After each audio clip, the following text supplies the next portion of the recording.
शासनपति प्रभु महावीर स्वामी को हम वंदन करते हैं।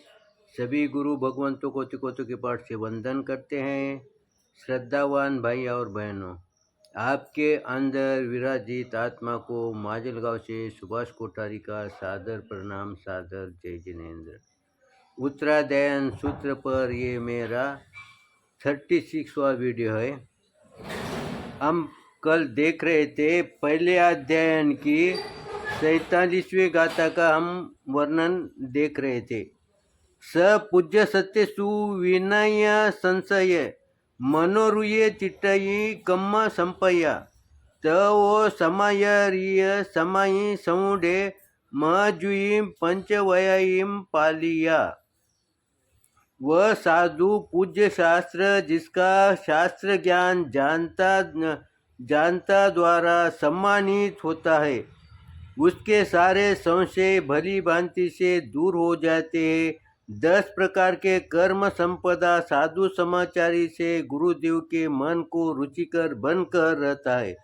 तब की समाचारी और समाधि से संवृत बनता है। 5 महाव्रतों का सम्यक पालन करके वह महान तेजस्वी बन जाता है। कल हमारा चिंतन चल रहा था महाव्रतों के बारे में। देखो, गुरु भगवान हमें समझाते हैं कि 5 महाव्रतों का सम्यक पालन करके, यहाँ पर सम्यक शब्द आया। हम महाव्रत हमारे गुणव्रत होते हैं और कोई श्रावक महाव्रतों का भी पालन करता होगा, लेकिन गुरु भगवंतों का महाव्रत ही होते हैं। अब यहाँ पर गुरु भगवंतों ने हमारे को ये समझाया है कि जो विनयवान होता है वो महाव्रतों का पालन कैसा करता है? सम्यक यानी कल हम इसका विश्लेषण थोड़ा बहुत देखें। सम्यक यानी वो खाली द्रव्य हिंसा ही नहीं करता। महाव्रत कौन से हैं?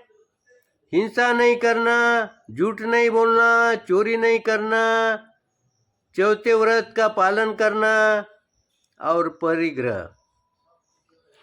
ये 5 का भी वो पालन कैसा करता है? जैसे गुरु भगवंतों ने, जैसे प्रभु ने कहा है वैसा वो पालन करता है।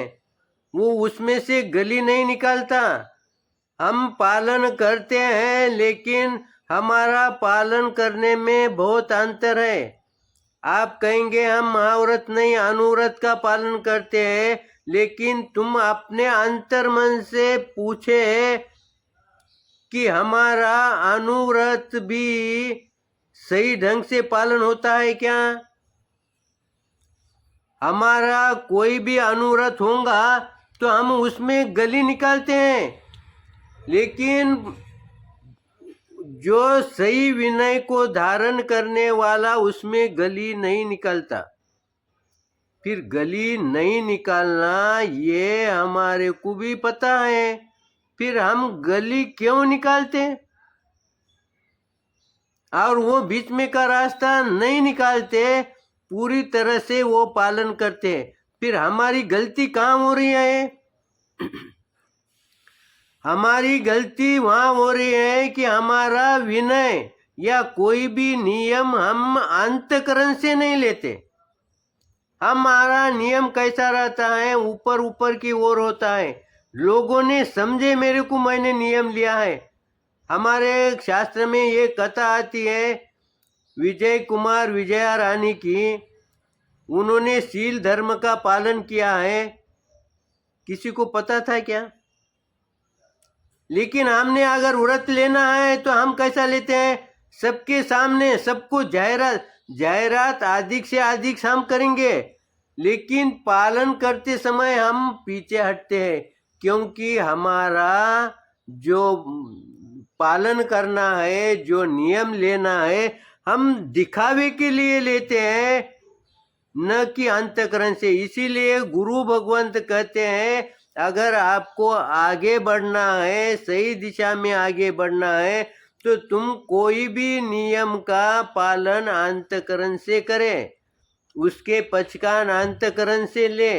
इसीलिए यहाँ पर उन्होंने व्रत का पालन करके अंतःकरण से पालन करने की वजह से यह सम्यक शब्द आया। और फिर उसका लाभ क्या होता है? उसका लाभ ये होता है वह महान तेजस्वी बन जाता है। वो बना नहीं, बन जाता है। हम बनते हैं, हमारे में और उनमें वो स्वयं ही बन जाते हैं। बनने के लिए वो कोशिश नहीं करते, हम बनने के लिए कोशिश करते हैं। हम पचकान लेने की कोशिश करते हैं, लेकिन पचकान हमारा होता नहीं। पचकान हो जाना, सामायिक हो जाना, प्रतिकमान हो जाना, वैसा ही 5 महाव्रत रहो चाहे 5 अनुव्रत रहो, उसका पालन हो जाना। अगर हो जाना इस ढंग से अगर हम चले तो हमारा तेज बढ़ता है। और इसके लिए तुम अनुभव करके देख सकते हो।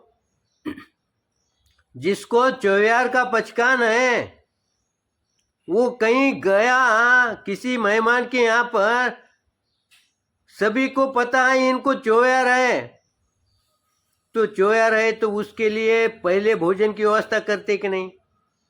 और पहले भोजन की व्यवस्था करते हैं तो उस समय उसके सेवा में कौन रहता है? नौकर चाकर नहीं रहते, स्वयं मालिक वहाँ खड़ा रहता है।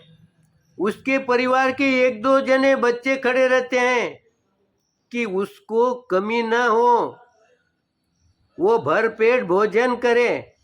फिर मेरे को ये बताओ कि उस भाई ने उनको यहाँ खड़े रहने के लिए कहा है क्या? और तुम कितने ही नजदीकी रिश्तेदार हो, अगर आपको चौयार के पचकान नहीं होंगे तो वो मालिक स्वयं भी आपके पास 1-आधा मिनट 2 मिनट खड़ा रहेगा, वो आपके पास खड़ा नहीं रहेगा।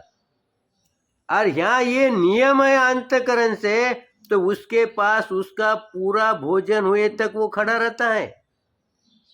फिर ये परिणाम किसका है? ये परिणाम तुम्हारे अंतःकरण से पचकान लेने का है। तो इसलिए गुरु भगवान हमारे को समझाते हैं, तुम कोई भी नियम, छोटा से छोटा नियम लो, छोटा सा छोटा विनय का पालन करो, तो अंतःकरण से करो। किसी के बोलने से मत करो। किसी से बोलने का नियम करना किसने? बच्चों ने। हमारी उम्र को देखते हुए हमारा कोई भी नियम, कोई भी क्रिया अंतःकरण से प्रकट होनी चाहिए। अब आगे के गाथा में इस विनय का क्या लाभ होता है, इसका हम चिंतन करते हैं। सदेव गंधर्व मनुष्य पूय चैतुम देह मल पंक पूयम सिद्धे वा अवये शासये देवे वा अपरिये मई दिए। पहले अध्याय के 48वें गाथा का वर्णन गुरु भगवान समझाते हैं।